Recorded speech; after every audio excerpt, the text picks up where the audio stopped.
Me too. Hey, everybody. Good evening. This is Mike with Youth Baseball Talk Live. We have a very special guest tonight. His name is umpire Blue Lou. Um, before we get into it, give us a like, a share, and hey, comment. We want to engage with you tonight.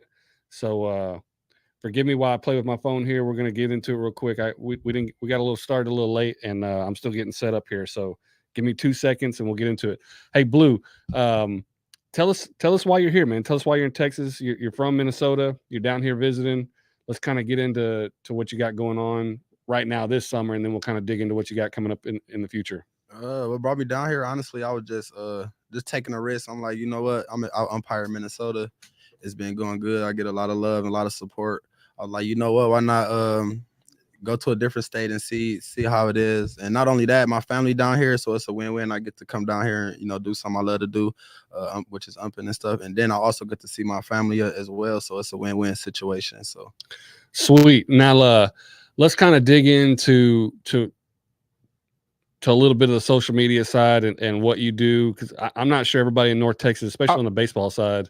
I was just about to say, I don't think everybody knows who Blue Lou is. So you're saying you took a risk. Tell us kind of what you do and what you mean by you took a risk. What are the things you do while you umpire? So what I mean by I took a risk is I'm an engineer. I put my kind of career on hold and decided to travel and try to do something I don't think there's not too many people traveling umpires. So I was like, you know what? Why not take a risk? Why not become the first traveling umpire and go out and create memories in different states with different families and stuff? But most people who don't know who I am or what I do, what makes me unique on the softball field is I found a way to have a balance. We're interacting and keeping it fun for kids while during the game by just doing cheers with them. If they come up and they gotta get hit, I'll be like, oh, good hit. Next time they come up, and just good words of encouragement to them. And then I also backflip for them, like for pitchers on the last strike 3, I'll do a backflip for them if they strike somebody out. And then kids who get home runs, I'll do a backflip for them too. And then whenever somebody see the backflip, they like, hey, do it again. so they love you flipping around. Flipping around. So I'm out there backflipping, cheering. They get a foul ball. I'm you L girl, you fouled that ball. I'm out there doing cheers with them and stuff. Oh, so you're over there hollering with them and everything. Yeah, softball. If you haven't been to a softball game or tournament, especially tournaments, is what they get. The atmosphere can get crazy. It can get wild in the dugout. So create crazy atmospheres. So I just find ways to make the atmosphere even more crazier, but making it fun while they out there competing. At the end of the day, I feel like a lot of times nowadays we get so lost up in the competition of things and all these levels. You got A, B, C, gold, bracket, silver. You get so caught up in the competition that a lot of times kids forget to have fun with it too. So I think that's just the important thing I try to emphasize while I'm out there. That's awesome, man. That's great. Yeah, I think for the folks that are listening, most of our listeners are baseball folks, and this is kind of cool. I'm hoping they'll go search you right now while they're listening and kind of see what you do. You can definitely find them on my TikTok page. We did a nice little reels for you while you were down in Waxahachie a couple weeks ago. And I know your Facebook is loaded with content, especially that banana ball tournament a couple weeks ago. You had a ton of content for that one. Yeah. A ton of content from this last weekend in Irving with us. And so one of the cool things that I saw is that, like, on Saturdays, you're in full costume, whether it's Mario or the Ninja Turtle or Spider-Man or I think those are the only ones I've seen. Do you have any others? No, not right now. Not right now? Okay. No, not right now. So you're out there in costume. You're having a good time with the girls. Like you said, you do some backflips to celebrate with them. We got to get you out for a baseball tournament here eventually. Yeah, maybe this weekend. I don't know, but let's do it. Why not? Yeah, we don't have softball this weekend, so let's do it. Right? Let's do it. Okay. I did a little baseball for y'all. When I had Mario. I did one game when I was dressed as Mario, and I had to 10 you. And I had got them up before the game. Another thing I do before games, like sometimes I get both teams together, have them circle up and do a little cheer with them. I believe we will win. Where I'm in the middle of it, I'm the kids. I believe that we will win. And I think just that right away, like nobody even care who win or lost after that. They having fun. They like because Yeah. most times umpires don't even interact with the kids. So when they see that, and they right away create an atmosphere for the game right away. Rather, I do baseball too, but I mainly do more softball, but I do baseball too, high school, everything. Even when I'm doing high school, it's crazy because I'm doing whenever I'm in Minnesota, the kids know who I am. So like, you gonna backflip for us today? You know, and I'm doing high school, they still want the backflip. So they want the funny. Hey, so animations. so that handle you gave me, is that where they can type in and find you on all your platforms? Yeah, all platforms. I got Awesome. 2 handles. I'm putting his handle up there on the screen, so y'all should be able to see that, and go ahead and give him a follow and check out his stuff he's doing for these softball girls. Like they were saying, we want to get them out to come do some baseball. I know y'all baseball parents are a little mean, but you know, it's all about the kids and having anal. you know, so we got to take it easy and just let these boys have some fun sometimes, you know. And if they see Blue Lou out there, whoo, boy, talking about having a fun game. So all y'all coaches that take this game at 8U too serious, y'all need Blue Lou out here. Yeah, man. We got some tenure this weekend in Irving, man. Maybe we need to come out and set up a tent and go live right there in Irving with some tenure with you out there. I bet that'd be some fun. Oh yeah, let's do it. Why not? Yeah, I think we can get that set up. Put something different out this week. Yeah, ain't been seen before. Yeah, for sure. Well, let's get into like the negative side of it, because I want to address that, because I had some complaints this weekend, and we've had some complaints every weekend you're out there, but the complaints aren't that you're doing a bad job officiating. The complaints are that you're taking away from the seriousness of it, which I think, you know, I'll be honest with you, as a 26-year official, the first time when Sean told me you were coming out, I looked you up and I kind of cringed a little bit, not because of like what you're doing. I just didn't understand what you were doing. I guess that's the case. But you know, as if you take officiating serious, it's all about professionalism, right? It's how you carry yourself, you know, shirt tucked in, shoes shine, all serious, all business, right? Yes, sir. And then so I watched some of your videos and I was like, oh man, this might be bad. And then I went out there and watched you, and you know what changed my mind on it? The smiles on the kids' faces when you were interacting with them. And so when I saw that, I was like, you know what, this is cool. I'm glad he's out here. I had a couple parents come up to me and complain. I was like, look, he's out here having fun with these girls. I don't see a single one of them upset. And they don't care what the score is. They're just out here playing ball, having fun. And right now, in this moment, that's all I care about. Yes, sir. You know, you guys losing a pool game because your kids are focused on having fun versus taking it serious is not like on my priority list right now. And I'm sure we'll get some negative feedback on that, but it changed my view and my perspective when I saw the girls interacting with you. And so I wanted to touch on that, and I, you know, I want you to speak on it too, because I'm sure you hear a lot more of it than we do. But yeah, you know, kind of, we don't want to dig too much into the negative, but like kind of give us like some of the thoughts and stuff. Real quick before we get into the negatives, fine. One of our fan favorites here, Jax Ranger, he goes, sheesh, you be done broke your back calling our games. Backflips for dingers. Back from the dinger, they must be hitting a lot of home runs. That's what he's saying. Hey, that team is pretty salty. They're let's go. I think they're a 12 majors team, and they're pretty salty. So another one, Coach Williams, we would definitely have him dizzy.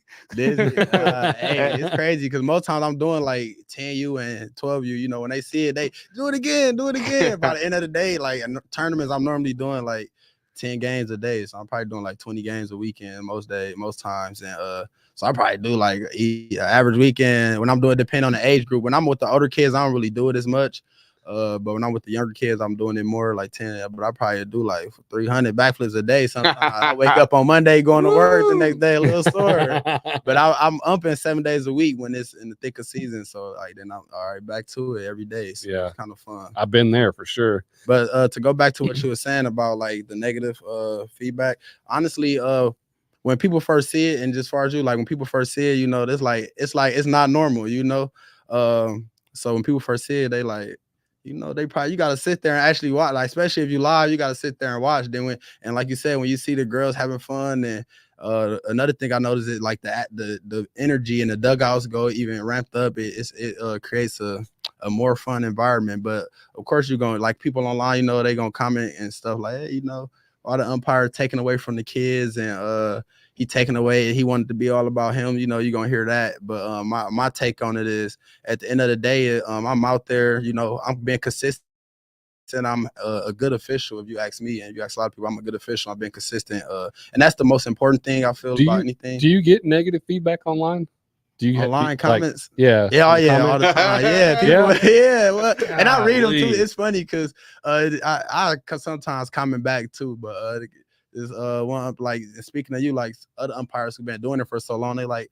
This one, I had one guy comment like, yes, this is completely unprofessional, ridiculous. I've been umpiring for 20 years and I did this. I had to take all these classes and so I just don't like seeing this. It's a complete embarrassment to, you know, to the umpires. And my take on it is, you know, it's probably embarrassing to you because it's just it's something we never seen before, you know.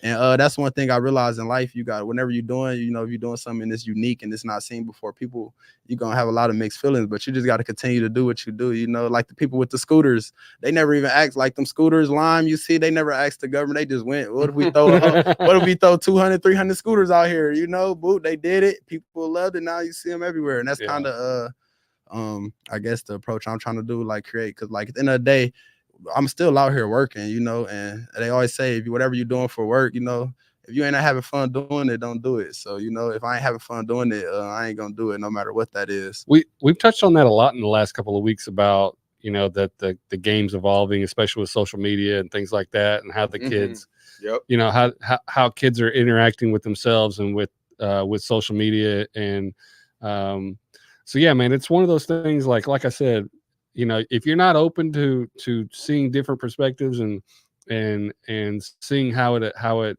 the community you're building, then you're going to get the negative stuff. And believe me, it seems like sometimes that's all I get is negative comments about everything: fields, umpires, bathrooms, whatever. Right? That's life, man. Yeah. We touched on it, I think Saturday. Yeah, crazy. Somebody gonna always complain, man. They're always gonna complain no matter what we do. What anybody does, there's always going to be complaints somewhere.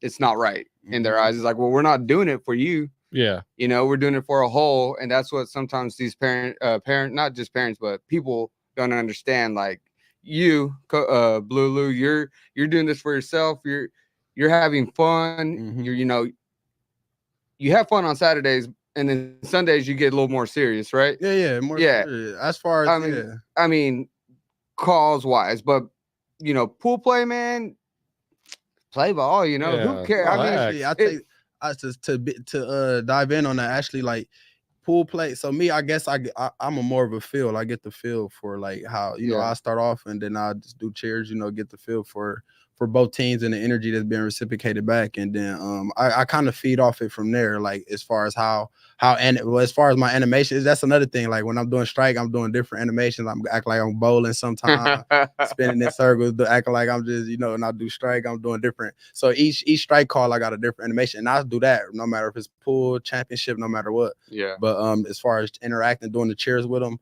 I get the feel for like how the teams are. Then that's when I know that, you know, okay, you know, I ain't gonna be doing this much cheers this game. And, you know, as far as like backflipping, I do that regardless on the strike three and the home runs. But in between, and then sometimes I'll go off and do a series of backflip where I'm doing like, you know, handspring, back two, no, doing a series. So I'll do that here and there in between innings. But like I said, when I get them games where I feel the intensity and the coaches starting to get uptight and start to, you know, I hear the fans, then that's when I kind of tone out a little bit and just, you know, just call it strike somebody. I tone it out. So I guess I get a feel for it as far as that. And it took me some time, because when I first started, I've been umping for 8 years, and when I first started, I was just doing the basic, just strike. And actually one day, what happened right before COVID, I was doing like 15 AAA in Minnesota, and he's like, I'm doing like the top kids in the state, the #1 ranked player. This one pitcher, he like 6'2", 220 in the 8th grade, and he was throwing like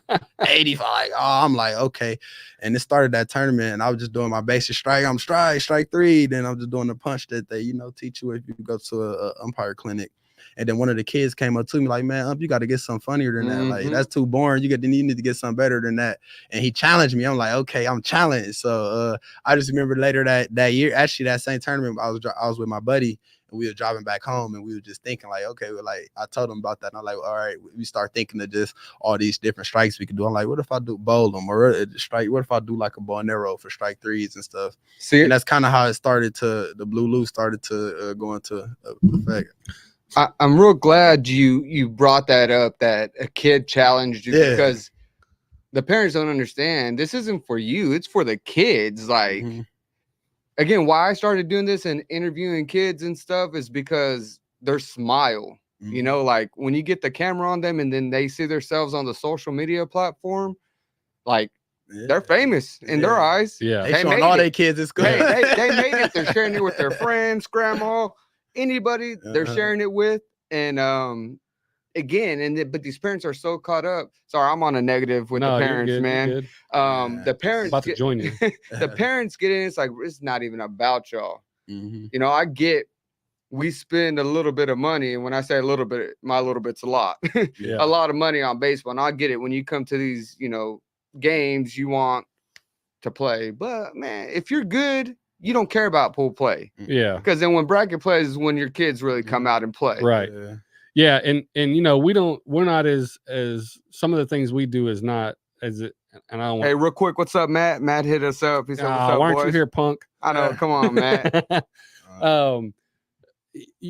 We do play interviews and we do mic'd up content, and we get negative feedback from coaches. Like they're like, "Hey, my kids aren't ready for that. Like it's too much right now, and you're gonna make them, freeze up or whatever." And I'm just like, come on, man. It's Saturday. Let these kids have some fun.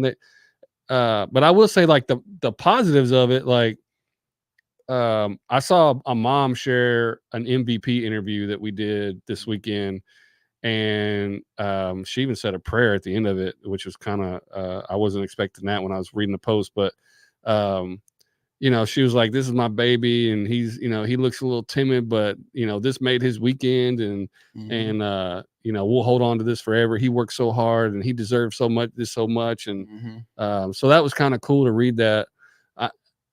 And so let's kind of dive into the positives. Like, what's some of the positive things that you've read online or that you've heard from coaches and parents and players? So I get the positives. So, all right. So back to like the Blue Lou, how it all started. It was just like I said, I was challenged. Then I went home. Then COVID happened that year, and then like sports was gone for a year. So I had a year, and I'm just thinking of all this stuff I could do. Like, what if I did this? What if I did that?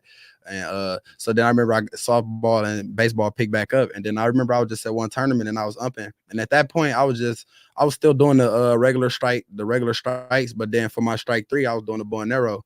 And then I remember I just heard a whole bunch of chuckling and laughing behind me at one point when I did it. And then at one point during the game I did the bow and arrow, and I turned around and all the parents was doing it with me. I'm like, what the heck? So I guess that day it was crazy because like the day before that I finished reading a book called The Compound Effect by Darren Hardy. If anybody into reading, or you want to if you want to jumpstart your life, just your mindset.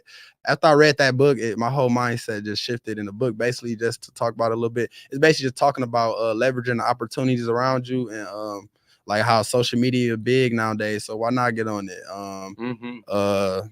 Whatever, like if you're doing TikTok, whatever viral dances it is, why not make a video and do it? Who knows? And it was just talking about the opportunities, like me taking a risk. This was me taking the opportunity to try to expand and do something different, expand myself. And like I said, not only that, create memories for not only myself, but kids, whoever I interact with. And it was a good opportunity. And I read the book, and then literally the next day, I was doing it. I'm doing the bow and arrow, the parents chuckling. And then after the game, they come up to me like, "You have the greatest strike three ever." I'm like, "Oh yeah."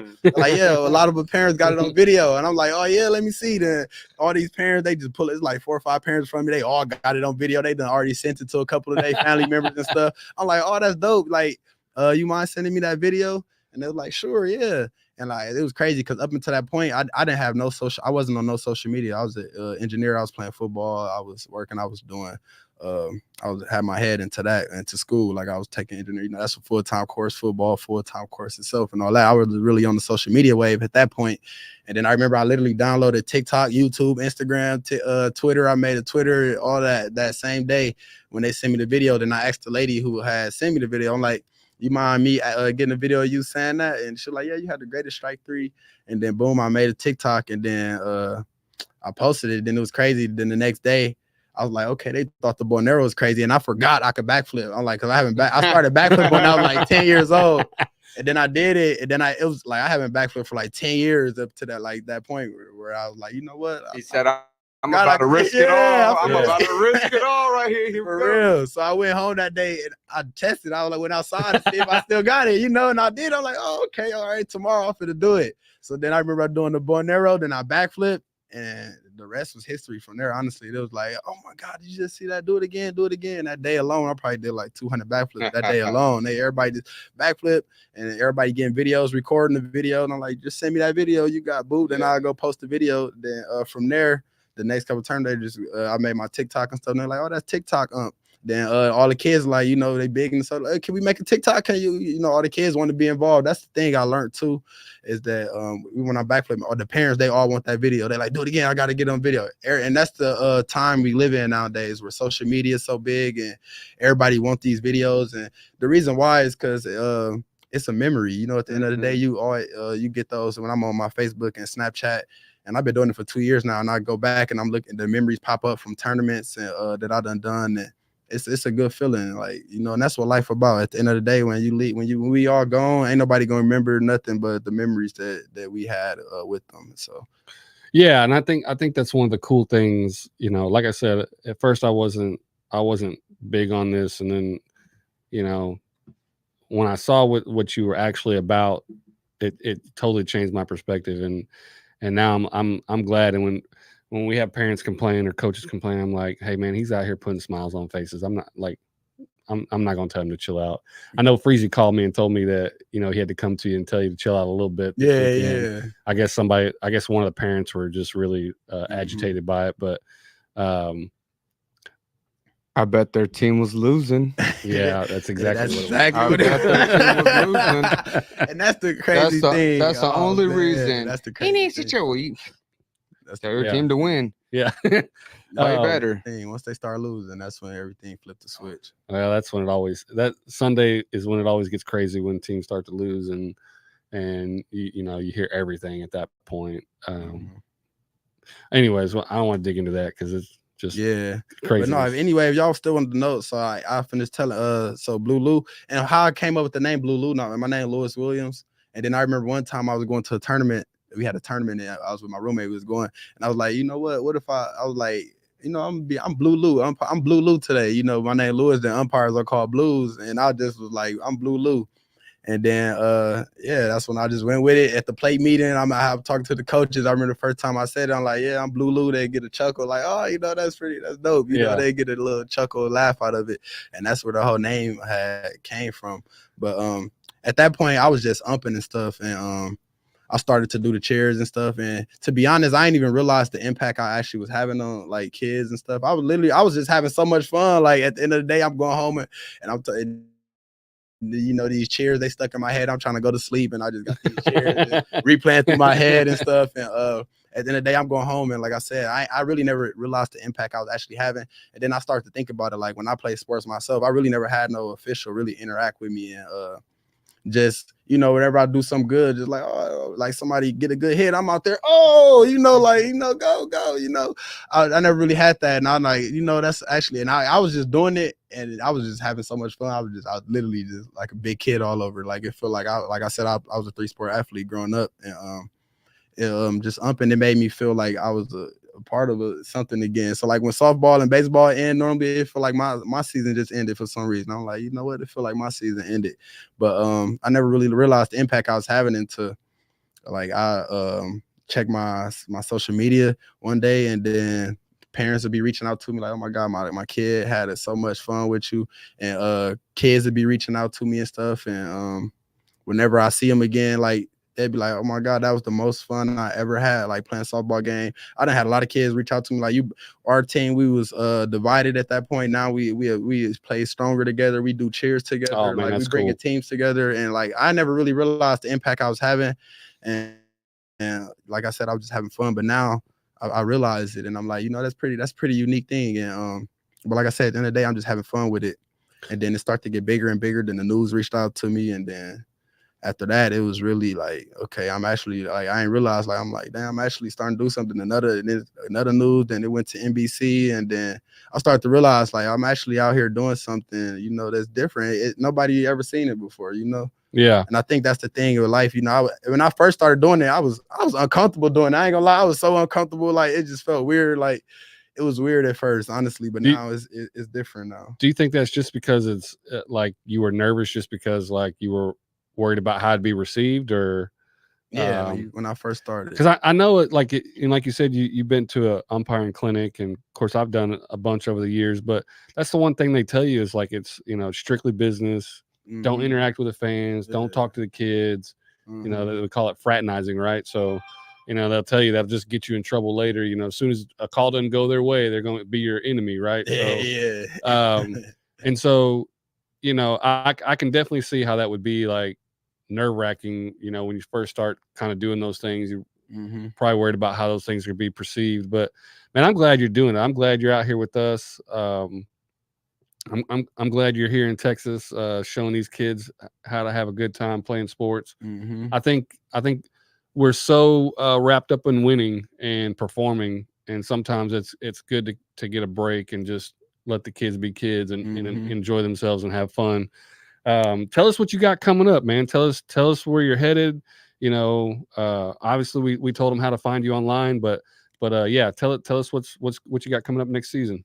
All right, so now, next season, actually, I'm gonna be heading to Arizona soon for like a month, and I'm gonna umpire some games, probably like in February, and then I'm be in Wisconsin for like a month, and May, the whole month of May, I got tournaments already lined up in Wisconsin, and then after that, I plan on I'm gonna come back to Minnesota, and I'm gonna host probably like 2 months of tournaments.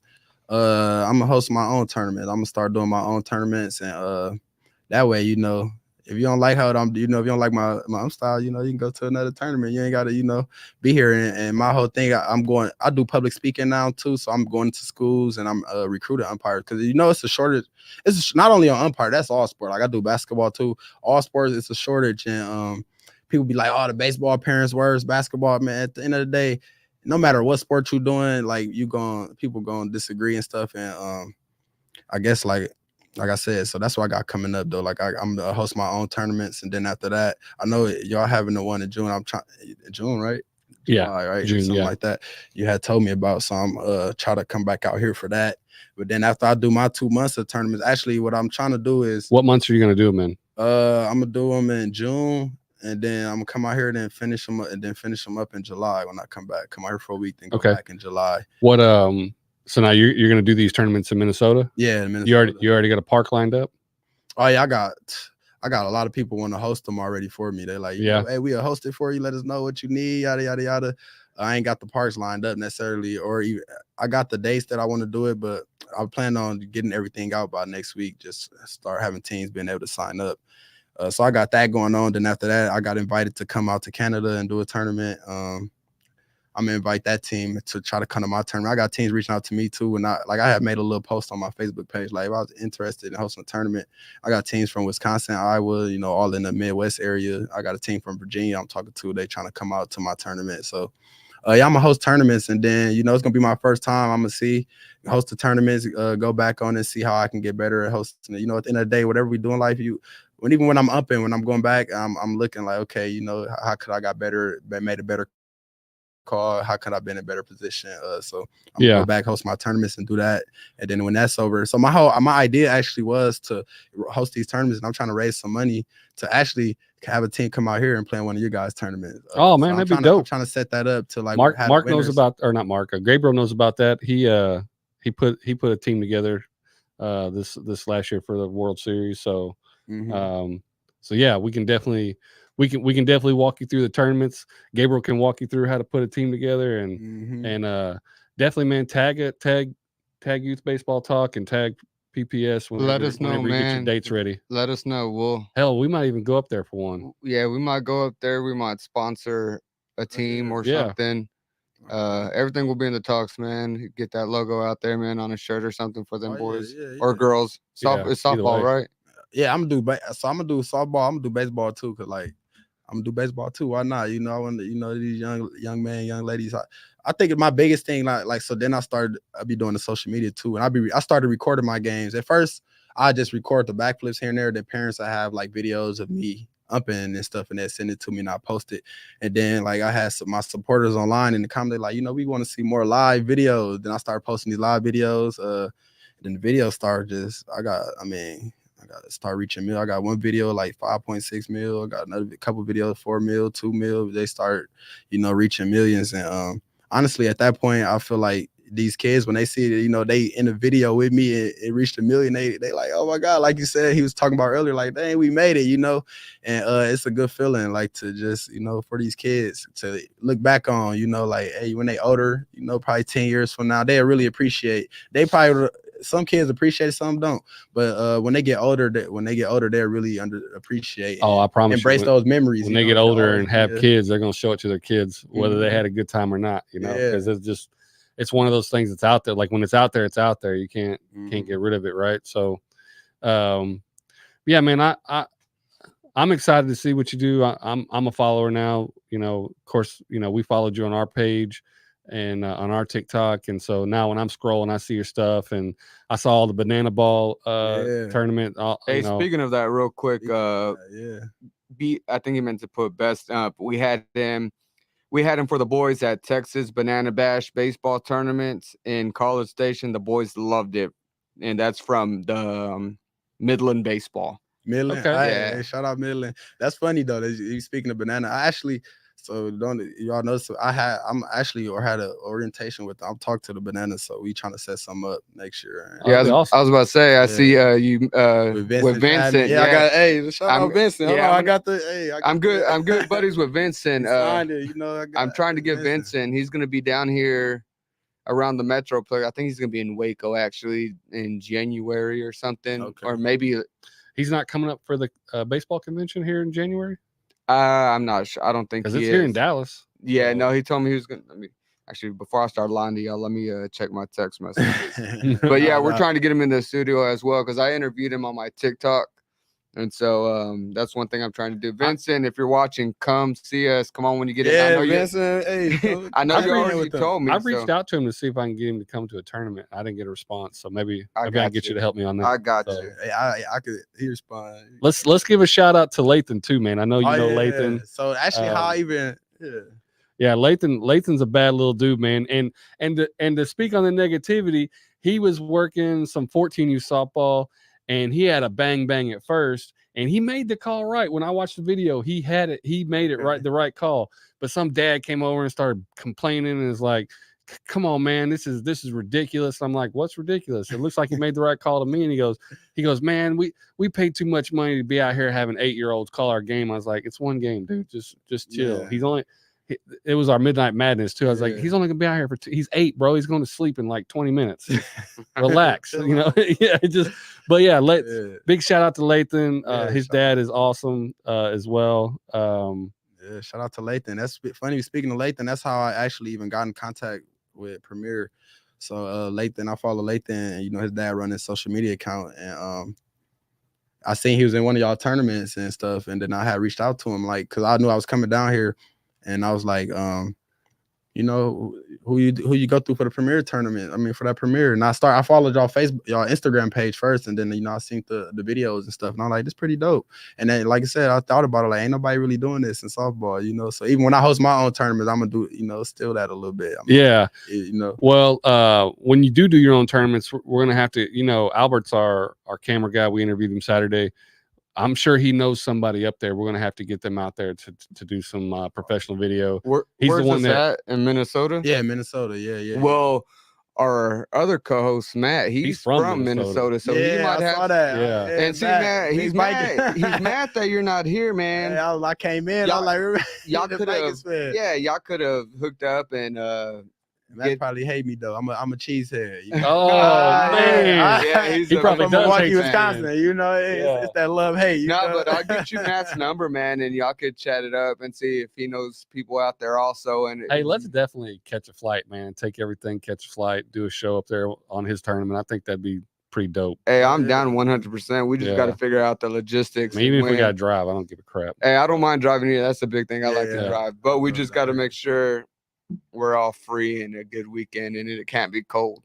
Oh no, in the summer It can't be cold, I'm gonna have man. y'all down in the summer. You know, Okay. like, that's the dope thing about down here. Y'all out here. You know, it's still outside. You know, Minnesota. I mean, we got dome ball. That's what they do, dome ball. But Oh, okay, yeah, okay. but most times you probably gonna use like depending on. Yeah, you get like 5 months out of the year where they can only play, right? Yeah, so they Yeah. do dome ball. You know, you can only have 2 fields going. Sometimes only 1 field in the dome. So you know, the tournaments are a lot smaller. But yeah, they got dome ball. But that's pretty dope. That's why I wanted to come down here too. I'm like, you know, I want to still, you know, up and like I said, just create these memories for everybody. You know. Well, that's awesome. I'm gonna get with our signer tonight on the way home and tell him to get you some games on our 10U. Mhm. So if you don't have anything else going, we'll have you out. Oh, And yeah, we all for it. I think we should definitely, we'll get a tent and table and set up this weekend and go live while you're working games for a couple hours. All And right, let's do that. so yeah, that'll be fun. That's We'll what have to- I'm gonna pull out for the costume. How the costume all started, like, yeah, like people be curious, like when did you start dressing up and stuff? You know, because you don't see no umpires doing that. I got invited to shout out Princeton Tigers in Minnesota. You know, their whole organization. They honestly every team in Minnesota, like honestly, you know, umpire day, every team they all love me because you know that's where it started. But shout out Princeton. They had invited me to a family night once, and I was like. And at the family night, they just got dunk tank going. You know, it's fun. It was a fun event. And I was like, you know what? One thing about me, I'm always got ideas that go through my head. And, you know, we all got ideas, and, you know, but I try them. With the ideas that come to my head, I try to put it into real life, you know. And I feel like if everybody did, we all got these ideas. And if you got an idea in your head, just try it, you know. You either learn from it. One thing you gonna learn from it. Actually, it ain't even if you either. You're gonna learn from it, and that's the biggest thing in life. You know, we learn from these experiences. On a different topic, I think that's what makes successful people successful is they're willing to try the things that come into their head, and they're willing to chase what they think is cool or inspiring or whatever to make something of themselves. That's what I did with this podcast. Yeah. I didn't have a studio to go to. I didn't have mics. I didn't have cameras. I didn't have nothing. But I was like, I'm gonna use my little phone. I'm gonna do videos. And then the studio owner here was like, I worked with his wife. Okay. And she had told me, she was like, yeah, my husband has a studio and trying this. I'm like, okay, then it clicked and then everything started running. So what y'all just said was sometimes you got to go with it. You never know what you heard or what you talked about with someone until you start thinking about it. And now we're here. We got all this great stuff. We have another set that Mike travels with sometimes where we could set up remotely. And it's just a blessing. You just got to go with whatever you want to go with, no matter what. So I was gonna start there. Yeah, and so it's been an interesting year for me, man, because you know we had Mark Paul out to a couple tournaments. Okay. So I mean now I consider Mark a friend. Does he umpire or do like? No, he just does. He just does that content. So he's got a sunglass line that he's promoting, Solero shades and MP3s. So getting to know his folks and like I said, Mark's a friend. Getting to know Lathan and his dad, I consider friends. I'm sure you and I will communicate more. And so it's interesting that, you know, we set these things up to do cool things for kids, and I'm getting friendships out of it. And that's the part I love the most is that, you know, we're not just having you guys come out, is that we're actually creating community and becoming friends through all that. And like I said before, I'm very serious when I say we're here to support you, man. If you want to know how to run tournaments or run teams or whatever, like hit us up, man. We'll definitely lend you what we know. So it's not much, but we'll help you out. Hey, that's the thing in life, man. The crazy thing about it, we've been hearing this since we was younger, you know. It's never what you know, it's who It's you know. who you know. And it's gonna be man. that to the day we die. Shoot. That's the book. Like in this book, y'all need to read it. Darren Hardy, The Compound Effect. That's what this book is telling you. You know, your network is your network. You know, at the end of the day, never what you know is who you know. So just be good to people. You know, whoever you meet, just be good to them. You never know what position they could put you in to win and opportunities they can present for you. You know, just be good to people. Always smile. When you see me out there, like I'm always smiling. I'm having fun. Even when somebody says something, I'll look back. That was a ball. I was look. Oh, you think so? You know, sometimes you kill people with kindness. You know, oh, Yeah. you think so? Oh, that was close. You know. Well, hey guys, unfortunately, that's it for us. Again, we appreciate Blue Lou for coming out. If you're in Irving this weekend, 10U, be on the lookout, man. I think we're going to have him out there. So we're excited about that. He's going to do a little baseball for us before he heads back to home. Again, go give us a like and a share. Join us next week, Monday, 7:15, live here in the studio. We got another special guest coming. Awesome. And we will have top plays. Sorry we didn't get that out. We will have that. All right. Y'all have a good night. Peace out.